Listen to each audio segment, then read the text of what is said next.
Hello दोस्तों, सभी को नमस्ते। स्वागत है कहानियों की दुनिया में आप सभी का।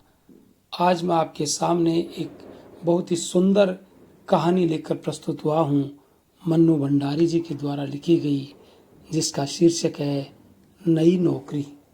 कहानी शुरू करते हैं। टाई की नोट ठीक करते हुए कुंदन आदेश देता जा रहा था, सोफे का कपड़ा कम पड़ गया है, तुम खुद लाकर दे देना। इनके जिम्मे कर दिया तो समझो सब चौपट। दरवाजे खिड़कियों का वार्निश आज जरूर पूरा हो जाना चाहिए। और देखो, प्लम्बर आएगा तो जहां जहां के नल और पाइप खराब हों सब ठीक करवा लेना। रमा पीछे खड़ी सामने के आईने में पड़ते कुंदन के प्रतिबिंब को देख रही थी। उसे लग रहा था नई नौकरी के साथ कुंदन की सारी पर्सनैलिटी ही नहीं, बात करने का लहजा तक बदल गया है। कितना आत्मविश्वास आ गया है सारे व्यक्तित्व में। रोब जैसे टपका पड़ता है। होठों के कोनों में चुरुट दबाए जाने से पहले उसने सारे घर का एक चक्कर लगाया। यह भी रोज का एक क्रम हो गया था। पीछे के बरामदे में दर्जी सोफे के कवर्स सिलाई कर रहा था।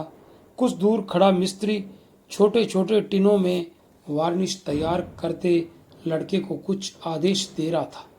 कुंदन को देखकर उसने सलाम ठोका।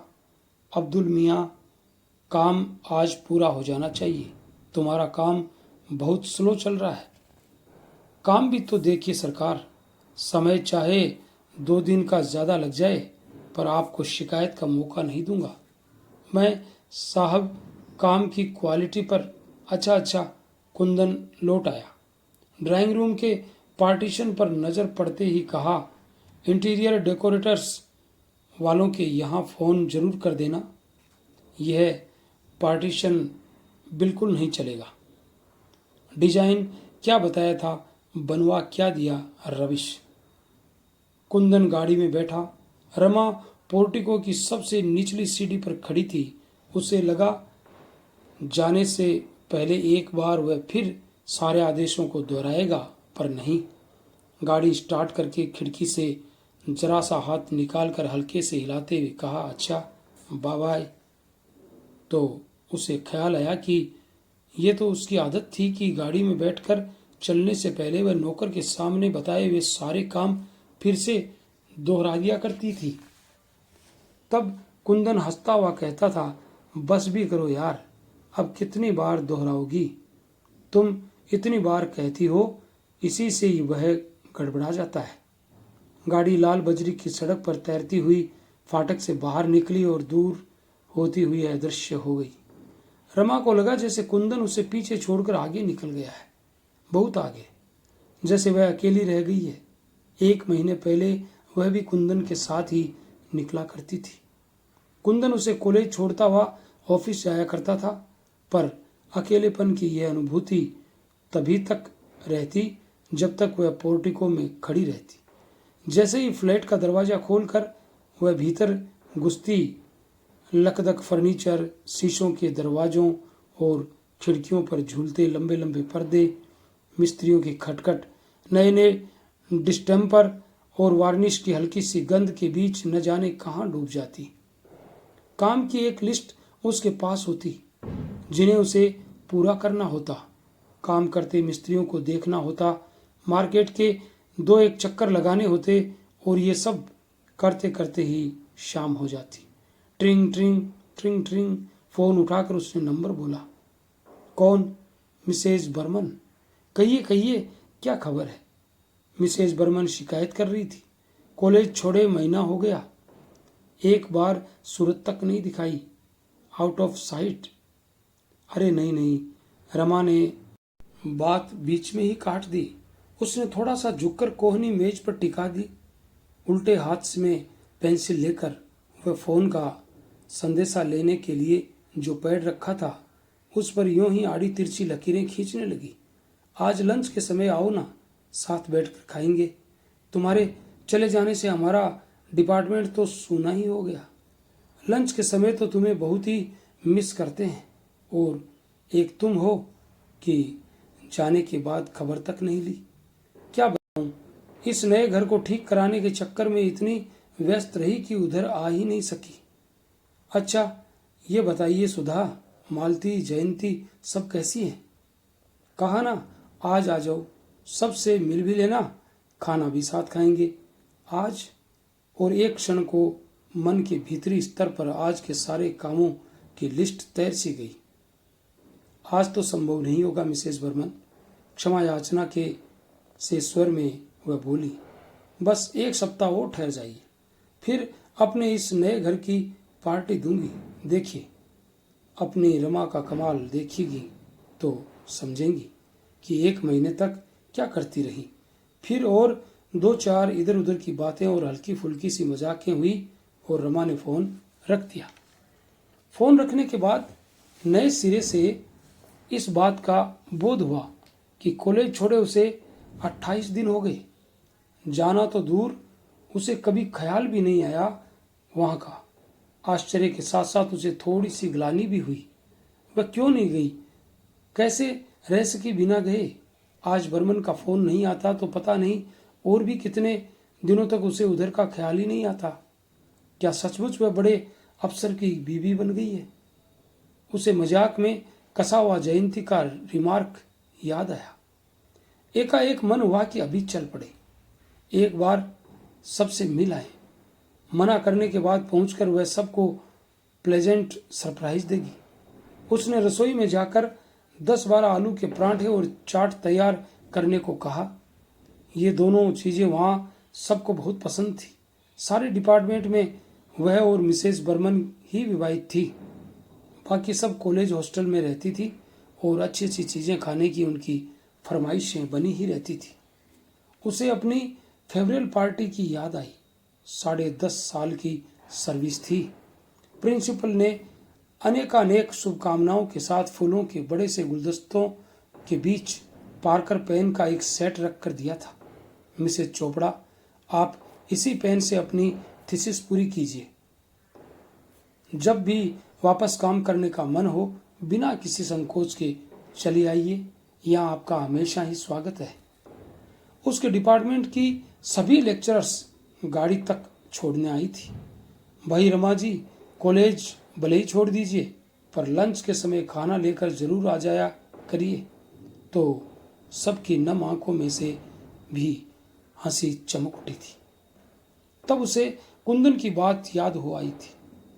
तुम वहां पढ़ाने जाती हो या खाने? फोन पर भी जब तुम लोगों की बातें होती है तो खाना ही डिस्कस होता है। उसने केवल उन लोगों से ही नहीं कहा था, बल्कि मन में भी सोचा था कि लंच के समय वह कॉलेज चली ही जाया करेगी। आखिर उसे भी तो अपने को कॉलेज से एकदम काट लेने में काफी कष्ट होगा। इस तरह धीरे धीरे तो फिर भी तो क्या कुंदन ने ठीक ही कहा था? कॉलेज छोड़ने का निर्णय लेकर वह चुपचाप रो रही थी और कुंदन उसे समझा रहा था। मैं कह रहा हूं, तुम्हें कतई अकेलापन नहीं लगेगा, तुम जरा भी कमी महसूस नहीं करोगी। Rather you will feel relieved. कितना स्ट्रेन है तुम पर आजकल। कुंदन को एकाएक विदेशी कंपनी में इतनी बड़ी नौकरी मिल जाएगी, इसकी आशा औरों को चाहे रही हो, पर कुंदन को बिल्कुल नहीं थी। डॉक्टर फिशर से पिछले 8 साल से उसके संबंध थे, विशुद्ध व्यावसायिक संबंध। उनकी प्रशंसा और सद्व्यवहार को भी वह व्यावसायिक औपचारिकता से अधिक कुछ नहीं मानता था। पर 10-12 दिन तक केवल जश्न ही मनाया था रमा और कुंदन ने। पैसे की उसे लालसा इतनी नहीं थी, पर मारवाड़ी कंसर्न का काम उसके डिपार्टमेंट के बिल्कुल अनुकूल नहीं था। रमा इस नए माहौल से नितांत अपरिचित थी। क्लब, डांस, डिनर, कॉकटेल, ये सब वह बचपन में से देखती आई थी, पर बस देखती आई थी, उसमें अपने को कभी घुला नहीं पाई थी। डॉक्टर फिशर ने कुंदन को नौकरी ही नहीं दी थी, धीरे धीरे वे उसकी सारी जिंदगी का पैटर्न भी तय कर रहे थे। उसे 2-3 क्लबों का मेंबर बनना पड़ा। आए दिन दूसरी कंपनियों के बड़े बड़े अफसरों को एंटरटेन करना पड़ता, विदेशियों को हिंदुस्तानी खाना खिलाने के बहाने उसे घर में भी बड़ी बड़ी पार्टियां करनी पड़ती। और 3 महीने पहले उसे कंपनी की ओर से ये फ्लैट मिल गया। उसने सोचा वह अपने इस नए घर को निहायत ही ओरिएंटल ढंग से सजाएगा। विदेशियों के लिए तो यही नवीनता होगी। पर घर के लिए नया फर्नीचर बनवाने, चुन चुन कर चीजें खरीदने के लिए दोनों में से किसी के पास भी समय नहीं था। कुंदन चाहता था ये काम रमा को ही करना चाहिए, क्योंकि ये काम उसी का था। फिर उसकी सुरुचि और सुगढ़ता के तो हल्ले भी थे मित्रों के बीच में, पर रमा के पास समय ही नहीं रहता। सवेरे उठकर वह बंटी को तैयार करके स्कूल भेजती, फिर खुद तैयार होती। तैयार होते होते ही वह नौकर को आदेश देती जाती, सारे दिन का काम समझाती। नाश्ता करते करते वह अपना लेक्चर तैयार करती। तैयार तो क्या करती, बस सूंघ भर लेती।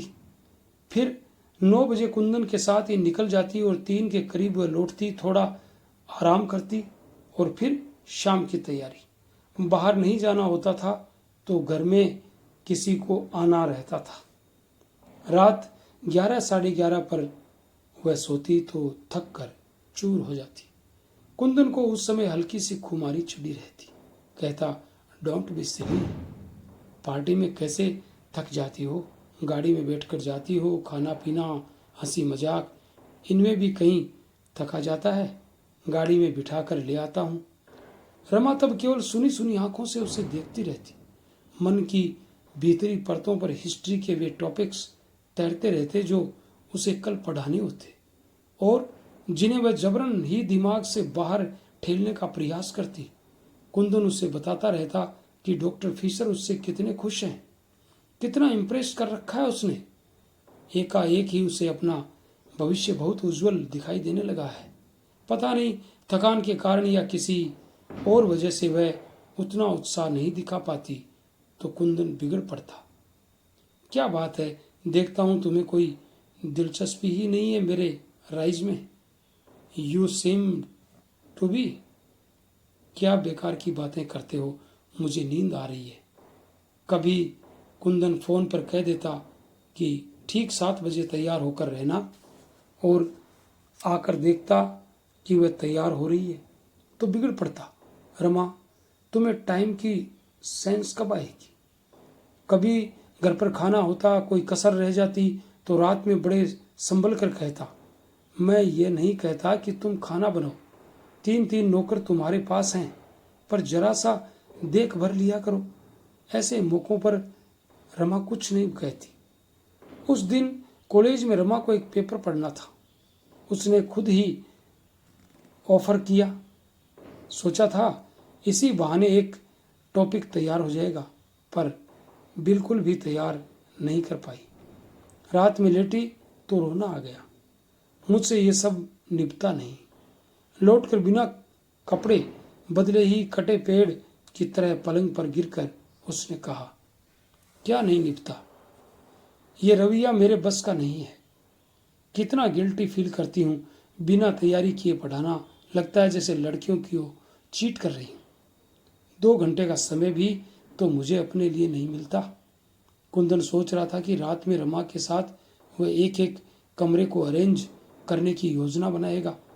कलर स्कीम के लिए उसने जैनसन निकलसन वालों से बात की थी। रमा की बात सुनी तो चुप रह गया।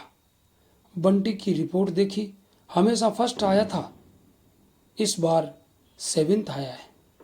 बगल में लेटकर रमा को अपनी ओर खींचते हुए कुंदन ने बहुत प्यार भरे लहजे में कहा, तो तुम मुझसे पढ़ाया करो।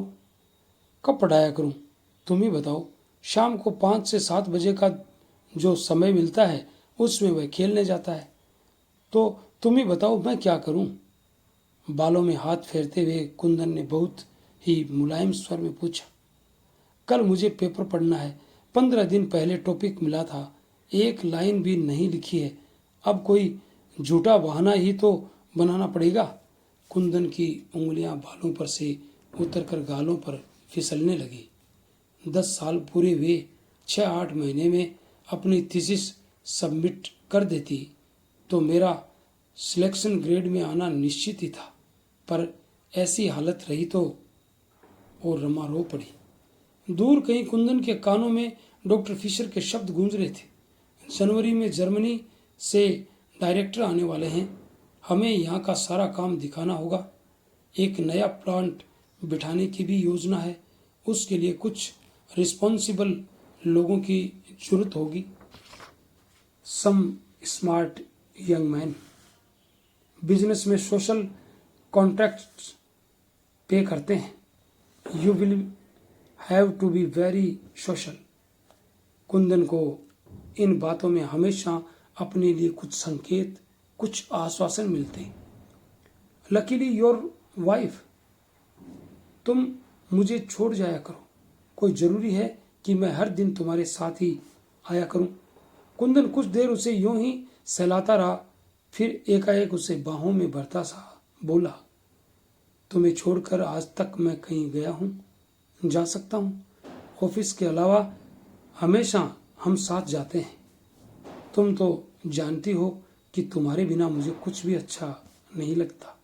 रमा खुद इस बात को जानती है।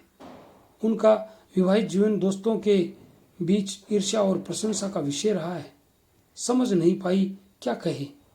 वह जब तक सो नहीं गई, कुंदन उसे प्यार से थपथपाता रहा था। मैम साहब, पराठे अभी बनेंगे हैं? चौंकते हुए रमा ने पूछा। फिर बोली, नहीं नहीं, 12:30 बजे बनाना है। 1 बजे हम कॉलेज जाएंगे आज। जितने में एक चक्कर बाजार का लगाऊं और सोफे का कपड़ा लाकर दे दूं। उसने एक बार भीतर जाकर मिस्त्रियों को याद दिला दिया कि आज पुलिस हर हालत में खत्म कर देनी है। फिर अपनी डायरी देखी, बाजार से और क्या क्या सामान लाना है। कपड़े बदलने अंदर गई तो देखा नौकर ने रेक से सारी किताबें निकाल रखी थी और पहुंचकर जमा रहा था। इनमें से एक किताब भी उसने नहीं पढ़ी है। कुछ पर तो अभी तक अपना नाम भी नहीं लिखा है। कुंदन ने भी जोश में आकर एक दिन में इतनी ढेर सारी किताबें खरीदकर सामने रख दी थी। बात शुरू दूसरे स्तर पर हुई थी। कुंदन ऑफिस से लौटा ही था कि बिना किसी प्रसंग के रमा से ने कहा, मैं कॉलेज छोड़ दूंगी। इस तरह काम करने से तो नहीं करना ज़्यादा अच्छा है। स्वर में न कहीं तल्खी थी न शिकायत। बड़े सहज स्वर में उसने कहा था। कुंदन देखता रहा। यही वाक्य था जिसे उसने अनेक बार अनेक तरह से मन ही मन में दोहराया था, पर कहने का मौका नहीं मिला था। अब तो उसे ये और भी जरूरी लग रहा था, क्योंकि जनवरी तक उसे अपना सारा घर डेकोरेट करना था, ओरिएंटल स्टाइल पर। फिर भी उसने पूछा, क्या बात हो गई? कुछ नहीं। कुंदन को इस समय और बात खींचना अच्छा नहीं लगा। चाय का प्याला हाथ में लिए ही लॉन में निकल गया। कैक्टस की जितनी वैरायटी ला सकता था लाकर फाटक के दोनों ओर बड़ी खूबसूरत रॉकरीज बनाई थी, पर लॉन से वह अभी भी संतुष्ट नहीं था। चाहता था लॉन पर्शियन कॉर्पेट में बदल जाए। रात में फिर वही प्रसंग चला। कुंदन उससे बचना भी चाहता था और जानना भी चाहता था कि रमा ने सचमुच ही ये निर्णय ले लिया है या कि केवल कुंदन पर अपना आक्रोश प्रकट कर रही है। पर रमा ने केवल इतना ही कहा, अब निभता नहीं, कल इस्तीफा दे दूंगी। स्वर के भीगेपन ने कुंदन को भी कहीं से छुआ जरूर। फिर भी सारी बात को एक हल्के मजाक में बदलने के लहजे से उसने कहा, छोड़ो भी यार, वैसे भी क्या रखा है एशियंट हिस्ट्री पढ़ाने में? चोल वंश, चेदी वंश के बारे में न भी जानेंगे तो कौन सी जिंदगी हराम हो जाएगी। रमा चुप। इससे तो तुम खूब किताबें पढ़ो, मैगनीज पढ़ो, कुछ छुटपुट क्लासेज अटेंड कर लो, बंटी को पढ़ाओ, दुनिया भर के बच्चों को पढ़ाओ और अपना बच्चा निगलेक्ट हो। रमा चुप। कुंदन उस चुप्पी पर खींच आया। फिर भी उसने अपने स्वर को भरसक संयत बनाकर बोला, तुम्हें शायद लग रहा है कि मेरी वजह से, इस नई नौकरी की वजह से तुम्हें अपना काम छोड़ना पड़ रहा है। पर यह तो सोचो, मुझे ही इस नौकरी में क्या दिलचस्पी है तुम्हारे लिए, बंटी के लिए? मैंने तो ऐसा नहीं कहा। मैं तो यही सोच रही थी कि आखिर मेरे मन के संतोष के लिए क्या होगा। मेरा संतोष तुम्हारा संतोष नहीं, मेरी तरक्की तुम्हारी तरक्की नहीं है। है क्यों नहीं? मेरा ये मतलब नहीं था। 10 साल से काम कर रही थी, छोड़ दूंगी तो मेरा मन कैसे लगेगा? मैं तो सोचता हूँ तुम्हें ये सब सोचने का समय ही नहीं मिलेगा। और शाम को उसने 3 बंडल किताबें लाकर सामने रख दी थी। और सचमुच उसके बाद उसे ये सब सोचने का समय ही कब मिला? आज भी मिसेज वर्मन के टेलीफोन ने ही उसे कॉलेज की याद दिलाई, वरना सारे दिन गाड़ी में घूम घूम कर उसने घर का सामान खरीदा। पर्दों के लिए उसने लूम वालों से ये तय किया कि 40 गज कपड़ा बनाकर वह उस डिजाइन को नष्ट कर देंगे, जिससे उसके जैसे पर्दे और कहीं देखने को भी न मिले। डिजाइन भी उसने खुद पसंद करके बनवाया था। राजस्थान की किसी रियासत का बहुत सा सामान नीलाम हुआ था। कितने दिनों तक वह वहां जा जाकर बैठी थी। पुरानी पेंटिंग्स, झाड़ फानूस और भी सजावट की छोटी मोटी चीजें उसने खरीदी थी। आज दरवाजों पर पॉलिश समाप्त हो जाएगा तो सारा सामान जमाना है। डायरेक्टर मुंबई आ गए हैं, अगले सप्ताह तक यहाँ आ जाएंगे। तब तक वह सब जमा लेगी। इंटीरियर डेकोरेटर्स वालों के यहाँ से एक आदमी बराबर आता रहा है। तभी उसे फोन का ख्याल आया। लाइन एंगेज्ड थी। वह बाहर जाने के लिए निकल ही रही थी कि टेलीफोन की घंटी बजी। रमा ने रिसीवर उठाकर अपना नंबर बोला। ओह, मैं सोच रहा था तुम कहीं मार्केट के लिए निकल नहीं गई हो। बस निकल ही रही थी। सुनो डार्लिंग, लंच पर मेरे साथ एक साहब होंगे। यहाँ के हैं, बहुत फॉर्मल होने की ज़रूरत नहीं है, बस ज़रा सा देख लेना। डेकोरेटर को फ़ोन किया था पर लाइन नहीं मिली। लौट कर फिर करूँगी। ओके। खट। रसोई में जाकर रमा ने कहा, थोड़ी सब्जियां उबालकर इन उबले हुए आलूओं में मिला दो। पराठे नहीं बनेंगे, वेजिटेबल कटलेट बना देना। फिर उसने फ्रिज खोलकर देखा, सब कुछ था।